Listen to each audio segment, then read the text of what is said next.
Hello everybody, welcome to today's video. I hope you enjoy, so let's get started.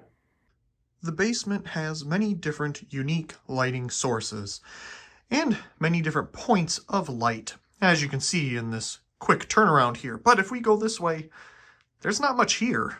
We just have the hallway and the bedroom. Well, if that curtain is closed, it's its own little room, so that's not really anything to worry about. But we have this area over here, and I've always wanted to do something about it. Now right here, we have our good old swag lamp. And we got our little area with our end con and all that. But there's no light over here. And there's not really a good place to put one either. You know, I've thought about putting lights here to shine on the document here or future things that might be put up here. But if you enter the room, you're going to have this light shining in your face. And that's not exactly what I'm going for. So I don't know what we're going to do there. But again, we're looking this way. This is quite dark. There's not much going on over here. Now, like I say, this is a whole nother area. I do have some different lights in here for guests. We have a lamp and a little night light here and whatnot. And there's other, light sources. But anyway, the hallway. Well, we have the night light in the bathroom, and it does cast light out into the hallway, as you can see. And at the top of the stairs, I do have a Philips Hue bulb. But down here, I don't really have any of that. I have the two circle lines, the two absolutely awesome circle lines. Let's turn one of them on.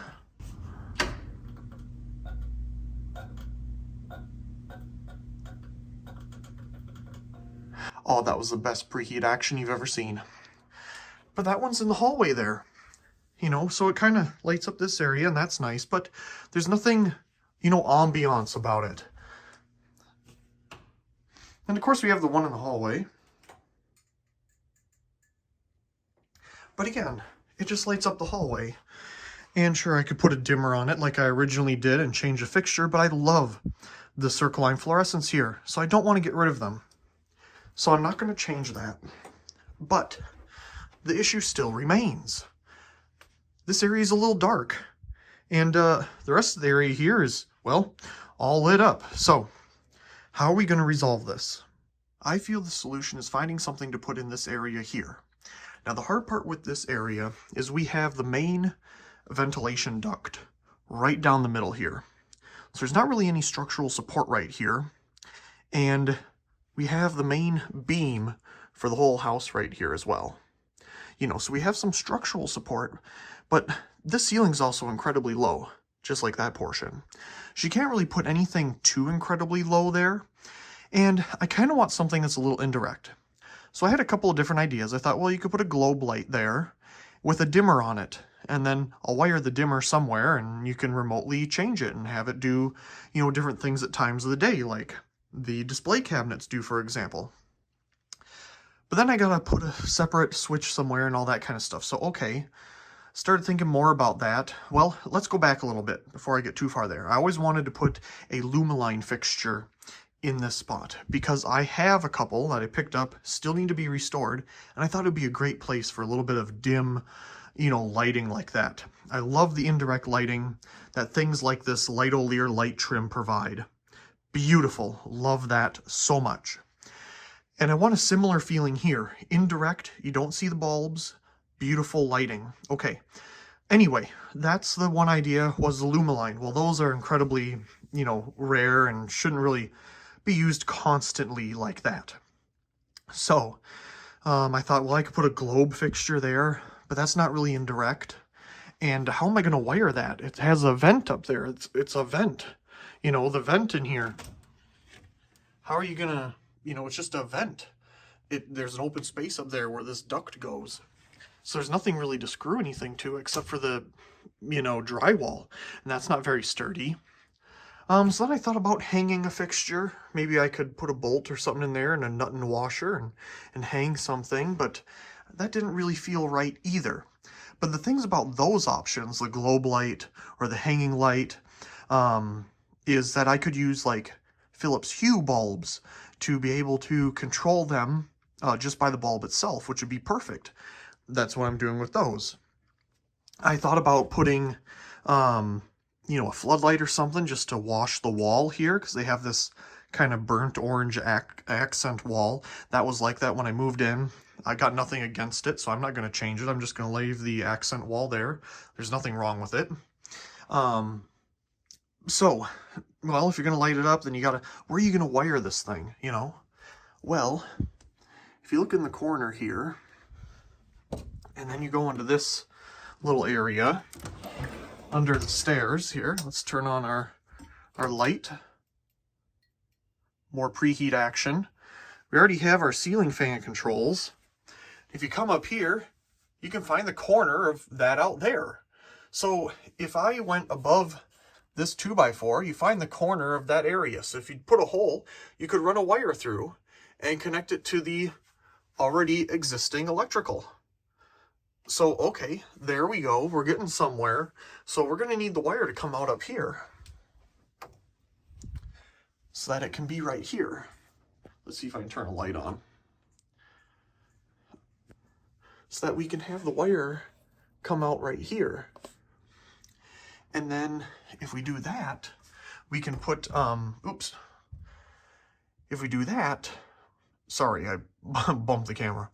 If we do that, then we can put some type of wire up in this area, and we can put something there because we do have the rigidity of a wooden beam to screw things to, so we have something solid. Okay, so back to the idea of having something that is indirect lighting. So I have a couple, you know, picture frame lights, you know, you put above the picture and it shines down on it. And I have some like china cabinet ones that, you know, are just kind of like a piano bulb. And I thought, well, hey, I could put one of those here, install the fixture and have it shine up. Great, okay. But then the closest bulb that I'm going to find to that would be like a Philips Hue candelabra bulb. And that would be very direct in one direction. So you'd have more light on one side than the other because it's not universally, you know, it would be facing just one way. So that's not really what I'm looking for. And the color of those are all bronze. Not that that's a problem, it just wouldn't look as good as I would have hoped it to be. So, okay, we sit and think about it. It's been a couple days. I have a different idea. I'm going to put a medium base socket right here in the middle. And it's going to face that way. And we're going to put a Philips Hue bulb in it, just like that one. And it'll face that way. Now, are we just going to have a bulb, just a naked bulb there? No, that's not the idea. The idea is to have that there because the light will be evenly distributed because it's not facing one way. You know, so it's not like the socket's facing this way, so we only get light that way. It's going to shine light evenly in all directions because we'll have it facing straight out. My idea is to then make some type of metal cover, paint it white, something that'll match a little, you know, kind of blend in a little bit, and put that over it. And that'll screw on here and come out over it. And it'll kind of block its view. But the light will be able to come out from the edges and kind of fill the area with light. You know, indirect lighting. I've always loved indirect lighting. Again, the Lightolier light trim. Perfect example of that. Indirect lighting. I love that shelf. So that is what I have decided to do with this little stair landing area. So I do have some vintage sockets, kind of like these. Well, it is these, just some older ones where it's just a socket. And that'll be perfect, really. We don't need anything super fancy, and this is a perfect solution to it. So I have 2 of those. I just need 1. So we already got that. Check that off the list. And then we'll wire that to go over through a little hole into our room here. And then it'll come out. And what we do with it afterwards, haven't figured that out yet. But we'll get that done. So that is my next venture, is to put some type of accent lighting here that lightens up this area. So see, we have the light from the closet shining in there, but it's just so dark, and I feel like it needs something. And I think that something would be perfect. Having that socket there, kind of ambient light, I think that'll be a great solution. So whatever the next clip is, we'll eventually get to that project. I think it'll be an awesome one. Okay, so I don't know what I've done for clips before this, but anyway, at this point, we have our socket hardwired, and we have two brackets here that are going to hold the PVC panel on top of it for the indirect lighting. Let's see, I guess I'll go over how the electrical works. So I wanted to run a cord through here, down and over. Again, I'm not sure what I already covered, but I was going to put a hole here and drill through, but then I discovered there's a gap here before it gets to the vent that you can actually run a wire through into the other room. So I ran a wire, as you can see, actual Romex from that socket into the room here. And as you can see, it comes out right there, just goes right over a beam and makes its way to this light switch. So if you turn that on, because it's off right now, we'll find our light is on. Okay, so now I'm currently thinking of just using double-sided extra strength adhesive tape to hold the panel up there for right now. If it falls down, I can always drill holes and go from there, but I'm going to try to go with the seamless look. So I'm going to get up there and we'll see what we get. There's our final result. The double-sided sticky tape is holding pretty good right now. It says it's supposed to hold up to 25 pounds. So, I mean, that thing's definitely not 25 pounds. It worked out well. Look, I got it pretty nice and close there. I got it centered. The only thing that I don't like about it is that you can see the bracket a little bit. But I wanted the brackets to be higher because then you get a little bit more strength out of it. You know, I could put the screws up higher. But one thing I decided to do is that these screws are staggered up there, but I put the screws on the other side of it, so you don't see the screw head. You just see the bracket, because I kind of had a feeling that you would see a little bit of the bracket. So there it is. And of course we can take a look up top. There it is, our Philips Hue bulb and our brackets. I'm real happy with how this turned out. Now, I am going to keep tabs on the heat of the bulb and everything, but as far as I have investigated so far, this stays pretty cool because I do have it on dim most of the time. It's not bright like this. And another nice thing with this being PVC, it's not plexiglass, it's PVC like the pipes apparently. It's a little reflective, so that's nice too. But 14 inches by 14 inches, no matter where I stand, I can't see that bulb. I am super happy with how this turned out. Let's get a wider angle look here. Boy, this camera is annoying. I just want it to do something, but you know, might as well have 15 other things happen. Let's move this chair out of the way, because that would be kind of nice too. Oh, that's so nice. I love indirect lighting. Really happy with how this turned out. Why in the world did I purchase some office chair caster wheels here? Well, I'm always sitting over here editing videos and stuff, and of course we have a chair here. And this chair is the one I always sit in. Of course, it rolls back and forth. It's got wheels on it. But here's the problem.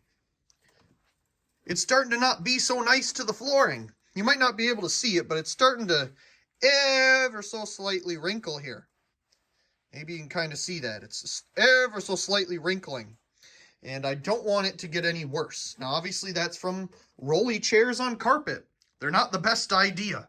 But I like rolly office chairs. They're super nice, especially on carpet, because you don't have to drag a chair around and, you know, hurt the carpet that way. I mean, whatever you do to the carpet's going to hurt it anyway, you know.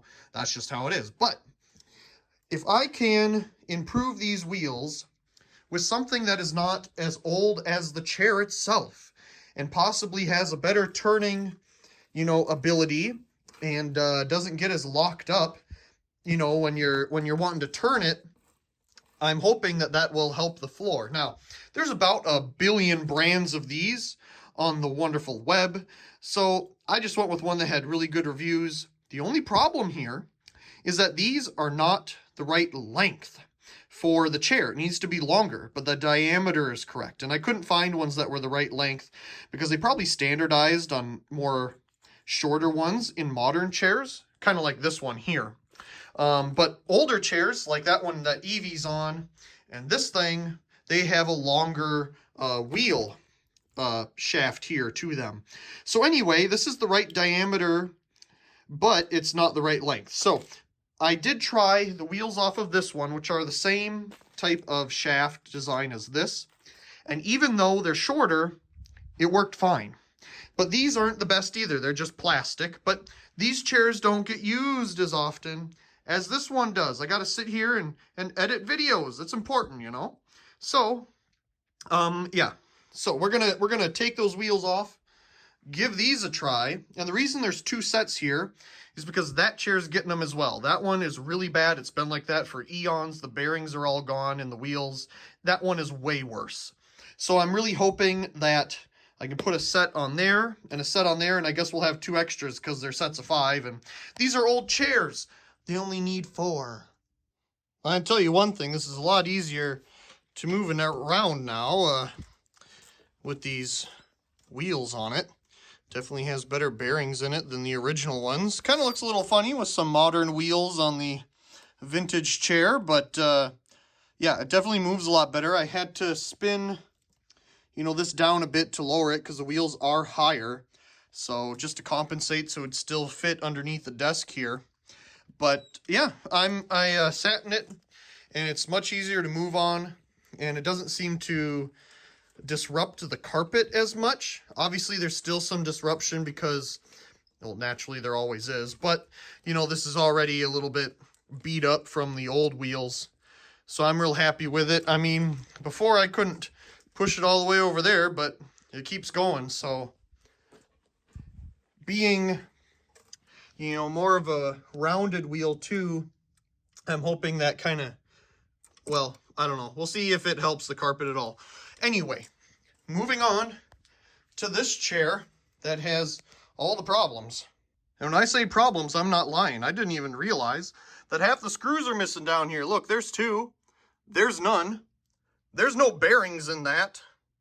Well, there's some bearings there. Hey, that one's still got some bearing balls in it. How about nothing? Okay, so another great chair to sit in, but it's absolutely falling apart. So I'm going to figure out what to do about these screws. Maybe I have some other sizes, but we're definitely going to get that all tightened up while we replace these. Another satisfied chair. Yes, wonderful wheels made all the difference here. And we also, well, moved the chair down so I can actually fit underneath the table now, which is nice.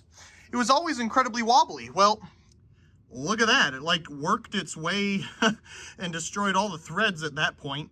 So we got it rethreaded back down out of those bad threads, and that made all the difference. We don't have a locking screw there, but that's whatever. All the screws that are on this thing are well, all fixed up. So it's a lot more sturdy.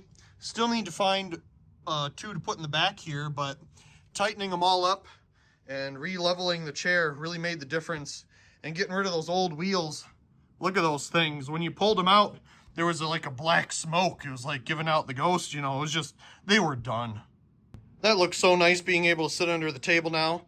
But now where's Evie gonna sit? That'll work. And there's at least more room than there was before.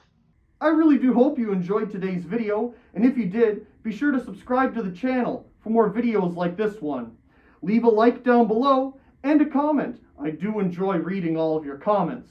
Of course, check out the other videos here on the screen. And until next time, thank you very much for watching.